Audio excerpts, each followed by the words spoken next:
43년을 살면서 이런 기분은 처음이었다. 아침 7시, 평소와 다름없이 일어나 화장실에서 면도를 하는데 연희가 거실에서 웃고 있었다. 그것도 혼자서. 핸드폰을 보면서 킥킥거리는 소리가 들렸다. 19년 결혼생활 동안 연희가 아침에 웃는 걸 본 적이 있었나? 면도기를 든 손이 살짝 떨렸다. 뭔가 이상했다. 아빠, 엄마 요즘 이상하지 않아? 고등학교 2학년인 딸 수진이가 아침밥을 먹으면서 말했다. 아이의 눈이 심상치 않았다. 17년을 키운 딸이니까 표정만 봐도 무슨 생각인지 알 수 있었다. 왜? 뭐가? 인스타 스토리 너무 많이 올려. 하루에 10개씩, 그것도 맨날 누구랑 찍은 거. 수진이는 숟가락질을 멈추고 나를 똑바로 봤다. 아빠는 인스타 안 해서 모르겠지만 엄마 계정 보면 좀 그래? 내 가슴 속에서 뭔가 차가운 게 올라왔다. 연희는 여전히 거실에서 핸드폰만 들여다보고 있었다. 평소 같으면 밥 먹어라고 한 번쯤 말했을 텐데 오늘은 아무 말도 없었다. 수진아, 엄마 인스타 아빠도 볼 수 있어? 아빠 계정 없잖아. 근데 왜?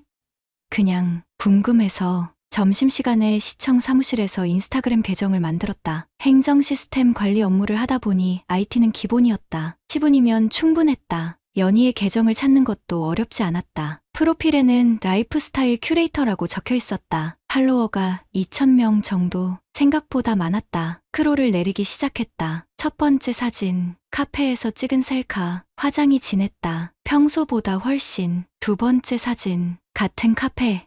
다른 각도. 누군가와 마주 앉은 자리였다. 상대방은 나오지 않았지만 테이블에 남자 손목 시계가 보였다. 내가 차고 다니는 건 아니었다. 세 번째, 네 번째, 다섯 번째. 가슴이 조여왔다. 모든 사진에 패턴이 있었다. 장소는 달랐지만 시간대는 평일 낮. 내가 일하는 시간이었다. 그리고 연희의 표정이 집에서 보는 것과 달랐다. 훨씬 밝고 생기가 있었다. 해시태그를 봤다. 샵 소중한 사람과 샵 행복한 시간 샵 감사. 내 손이 떨리고 있었다. 더 위험한 건 댓글이었다. 세진님이 찍어주신 건가요?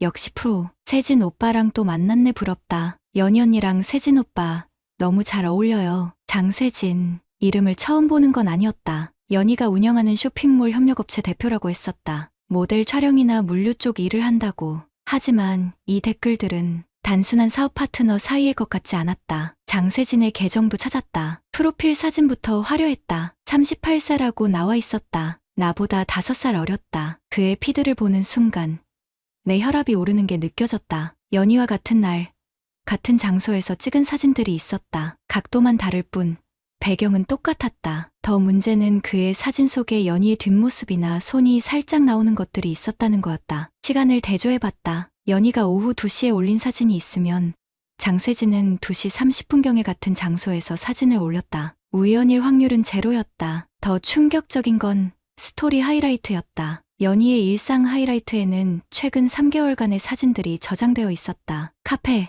맛집, 전시회, 드라이브. 모든 사진이 누군가와 함께 있음을 암시했다. 물론 그 누군가는 직접 나오지 않았지만 장세진의 하이라이트도 마찬가지였다. 비즈니스라는 제목으로 저장된 사진들 속에 연희와 같은 배경, 같은 음식, 심지어 같은 각도로 찍힌 것들이 수두룩했다. 오후 6시, 퇴근 시간이 됐지만 집에 가고 싶지 않았다. 사무실에 혼자 남아서 노트에 정리하기 시작했다. 날짜, 시간, 장소, 해시태그, 댓글, 모든 걸 표로 만들었다. 20년간 행정 업무를 하면서 길러진 습관이었다. 패턴이 보였다. 3개월 전부터 시작된 것 같았다. 처음에는 일주일에 한 번, 그러다 2주 전부터는 거의 매일. 그리고 연희의 옷차림이 점점 신경 쓴 티가 났다. 가장 결정적인 건 일주일 전 사진이었다. 연희가 차 안에서 찍은 셀카였는데 백미러에 남자의 옆얼굴이 희미하게 반사되어 있었다. 장세진의 프로필 사진과 비교해보니 같은 사람이었다. 내가 19년간 함께 산 여자가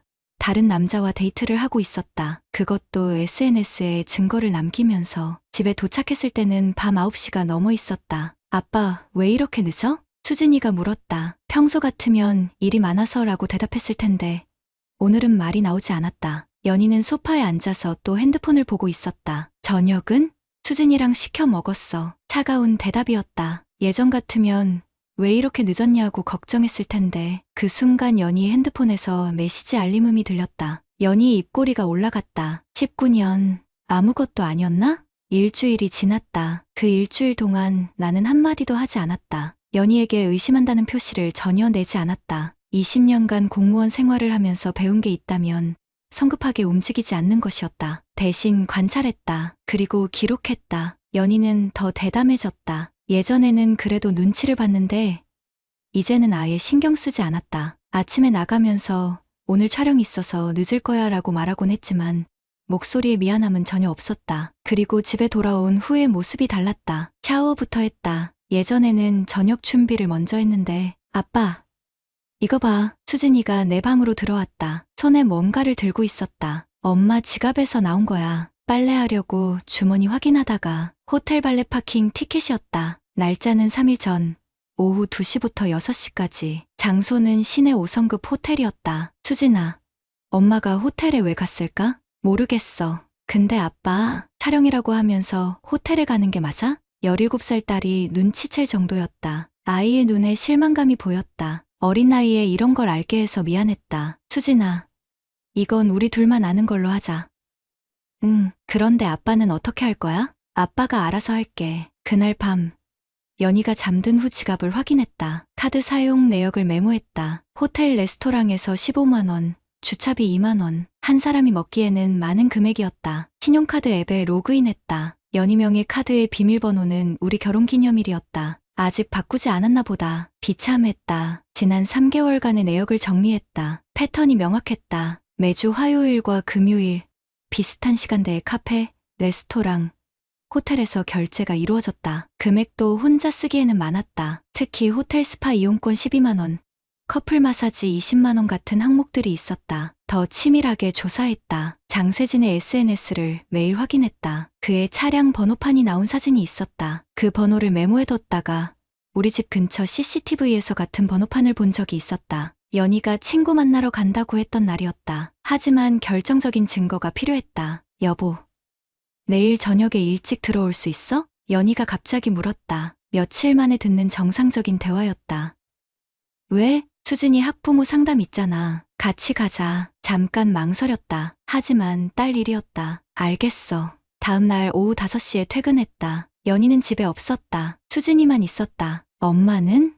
아까 나갔어. 급한 일 있다고. 학부모 상담은 7시부터였다. 6시 반이 되어도 연희는 돌아오지 않았다. 전화를 걸어봤다. 지금 못 가겠어. 상담은 아빠가 혼자 가. 무슨 일인데? 설명하기 복잡해. 나중에 얘기할게. 전화가 끊어졌다. 수진이의 얼굴이 어두워졌다. 괜찮아, 수진아. 아빠가 가면 되지. 하지만 내 마음은 괜찮지 않았다. 19년 결혼 생활에서 아이 문제보다 우선순위에 두는 게 있을까? 학부모 상담을 마치고 돌아오는 길에 연희에게서 연락이 왔다. 상담 어땠어? 잘 됐어. 그런데 너는 뭐 때문에 못 온 거야? 클라이언트 만나는 게 길어져서. 거짓말이었다. 연희의 SNS에는 30분 전에 새로운 사진이 올라와 있었다. 시내 한 와인바에서 찍은 셀카였다. 해시태그는 샵힐링타임 샵 좋은 사람과였다. 그날 밤 변호사 사무실에 전화했다. 상간자 소송 관련해서 상담받고 싶은데요. 네.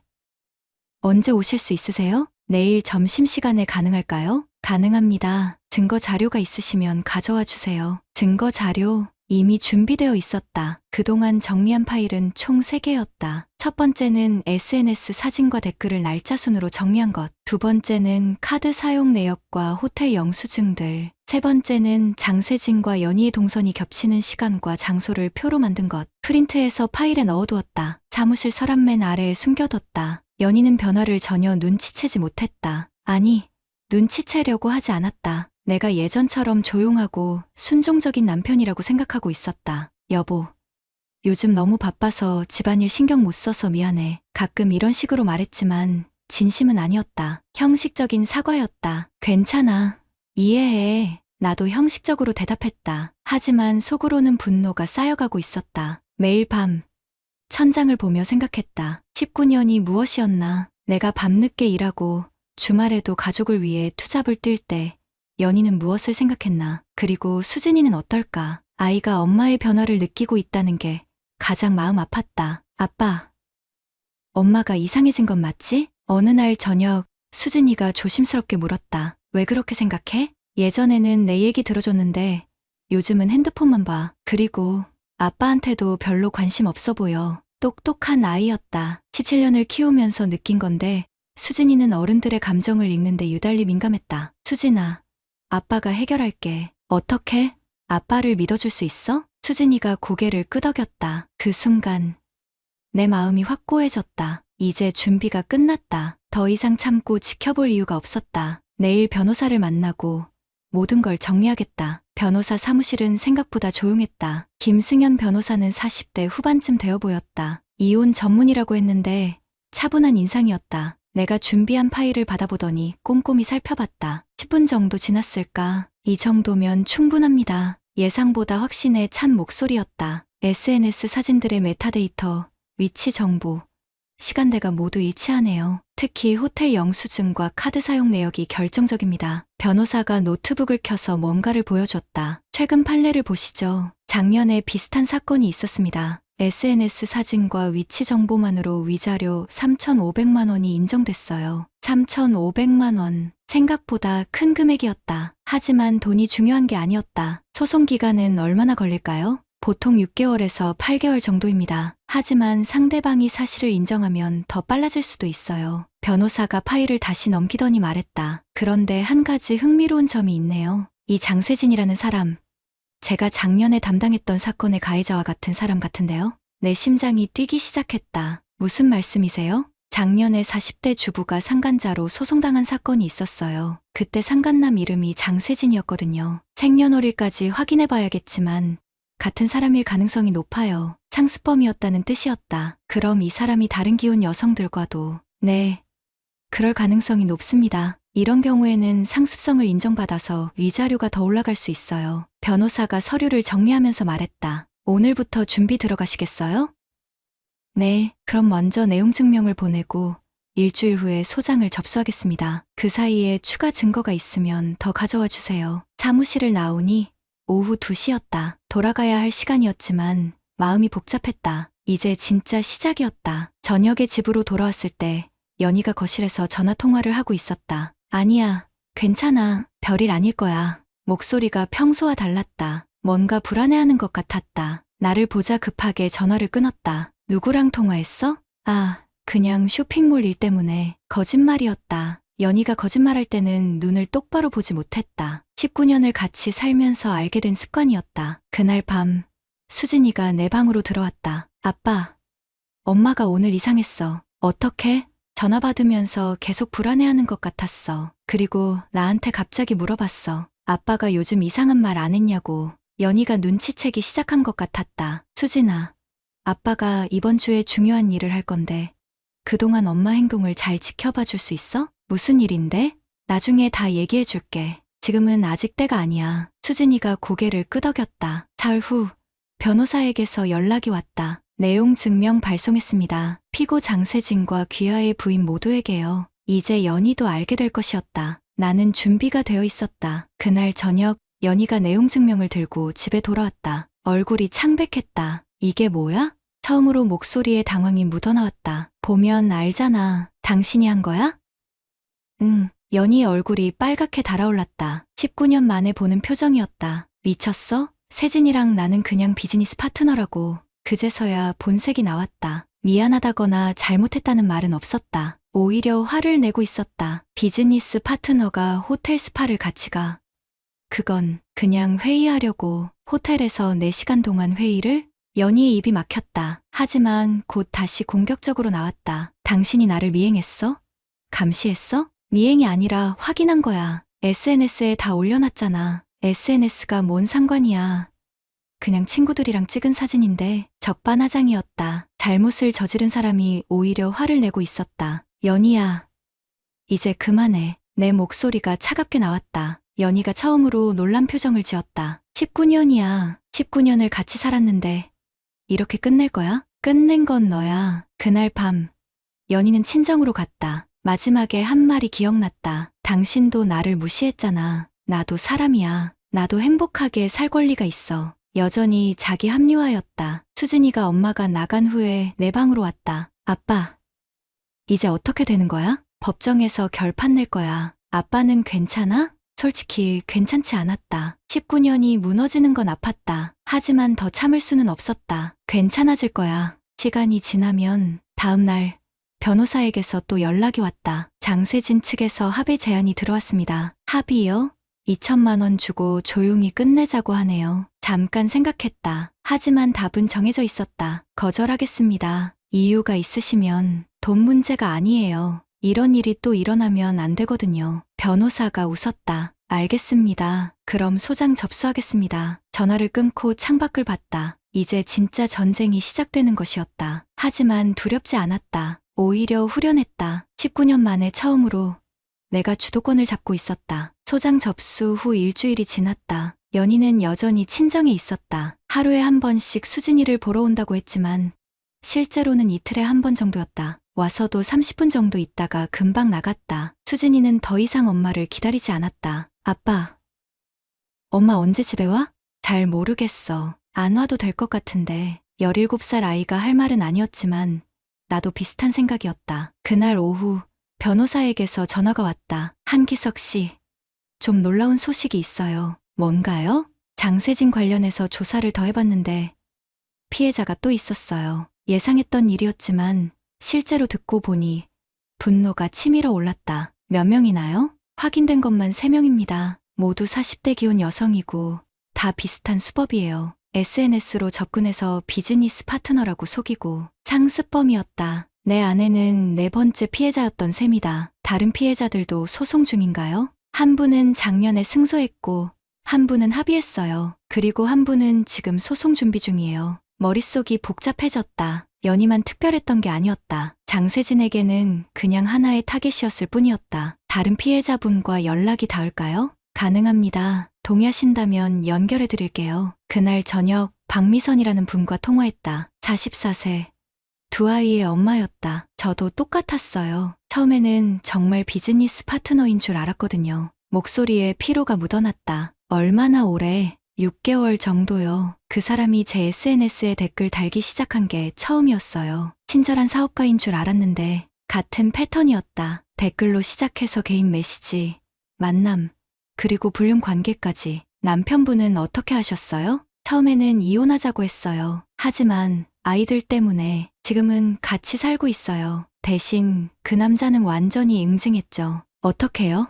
소송에서 위자료 3천만 원 받았고 그 사람 사업도 다 망했어요. 피해자들이 입소문 내니까 아무도 거래 안 하더라고요. 마음이 조금 후련해졌다. 적어도 장세진은 대가를 치르고 있었다. 지금은 어떠세요? 힘들죠. 하지만 남편이 끝까지 포기 안 해줘서 상담도 받고 천천히 회복하고 있어요. 전화를 끊고 나서 생각했다. 박미선 씨는 운이 좋았다. 남편이 용서해줬으니까. 하지만 우리는 달랐다. 연희는 아직도 자기가 잘못한 걸 모르고 있었다. 며칠 후 연희가 집에 왔다. 평소와 다른 점이 있었다면 화장을 전혀 하지 않았다는 것이었다. 그리고 눈이 부어 있었다. 얘기 좀 하자. 오랜만에 들어보는 진지한 목소리였다. 거실에 마주 앉았다. 수진이는 방에 들어가 있었다. 미안해. 처음으로 나온 사과였다.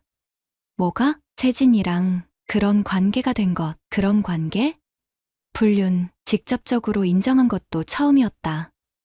왜? 잘 모르겠어.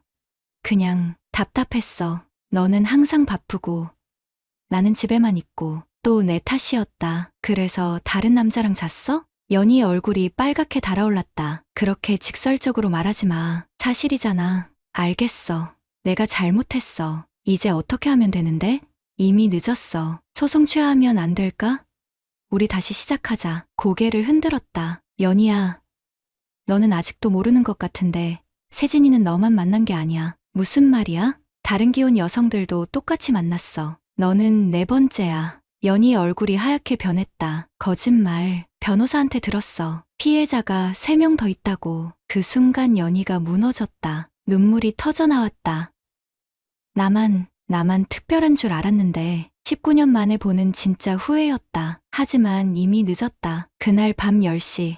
나는 결심했다. 우리 부부와 친한 지인들의 단톡방이 있었다. 행복한 사람들이라는 이름의 8명짜리 방이었다. 모두 비슷한 나이대의 부부들로 가끔 같이 여행도 가고 모임도 가졌다. 모두 연희 SNS를 팔로우하고 있었다. 그리고 장세진의 존재도 어느 정도 알고 있었다. 연희의 사업 파트너 정도로 단톡방에 들어갔다. 마침 몇 명이 대화 중이었다. 파일 하나를 업로드했다. 제목은 연희 관련 정리 자료였다. 그리고 한 줄을 적었다. 혹시 몰라서 저장해둔 자료입니다. 연희가 어디서 뭘 했는지 확인해 보시죠. 파일에는 지난 3개월간 정리한 모든 자료가 들어있었다. SNS 사진들, 호텔 영수증, 카드 사용 내역, 그리고 장세진과의 동선 비교표까지. 방이 조용해졌다. 1분 후 첫 번째 반응이 왔다. 기석아, 이게 뭐야? 진짜야? 헐, 저건 작년에 우리가 같이 간 펜션이잖아? 세진이, 이 자식. 반응이 쏟아졌다. 모두 충격받은 것 같았다. 가장 충격적인 반응은 이것이었다. 기석아, 우리도 모르고 있었어. 연희가 너한테 이런 짓을 할 줄이야. 세진이가 작년에 우리 와이프한테도 접근한 적 있었어. 그때는 그냥 인사하는 줄 알았는데 장세진의 본색이 드러나는 순간이었다. 내가 방을 나갔다. 더 이상 볼 필요가 없었다. 다음날 아침 수진이가 말했다. 아빠, 엄마가 어젯밤에 계속 울었어. 어떻게 알아? 친정 이모가 전화했거든. 엄마가 SNS 계정 다 삭제했다고. 예상한 일이었다. 이제 더 이상 숨을 곳이 없었으니까. 그리고 아빠, 나는 아빠 편이야. 수진이의 말이 가슴에 와 닿았다. 왜? 엄마는 우리를 배신했어. 아빠는 19년 동안 우리를 위해서 살았잖아. 17살 딸이 내 편을 들어주는 것만으로도 충분했다. 오후에 변호사에게서 연락이 왔다. 장세진 쪽에서 다시 합의 제안이 들어왔어요. 이번에는 5천만 원이에요. 거절합니다. 확신하세요?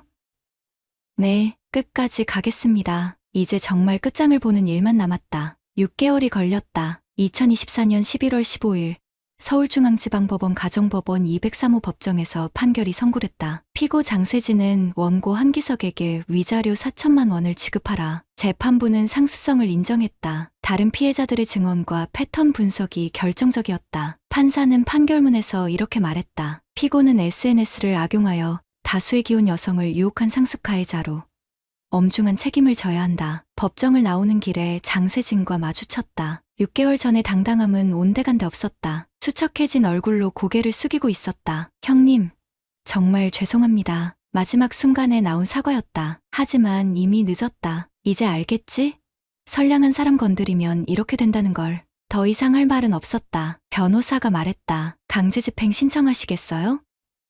네, 즉시 진행해주세요. 돈이 중요한 게 아니었다. 끝까지 책임을 지게 하는 것이 중요했다. 집에 돌아오니 수진이가 기다리고 있었다. 아빠, 어떻게 됐어? 이겼어. 수진이가 환하게 웃었다. 6개월 동안 보지 못했던 진짜 웃음이었다. 축하해.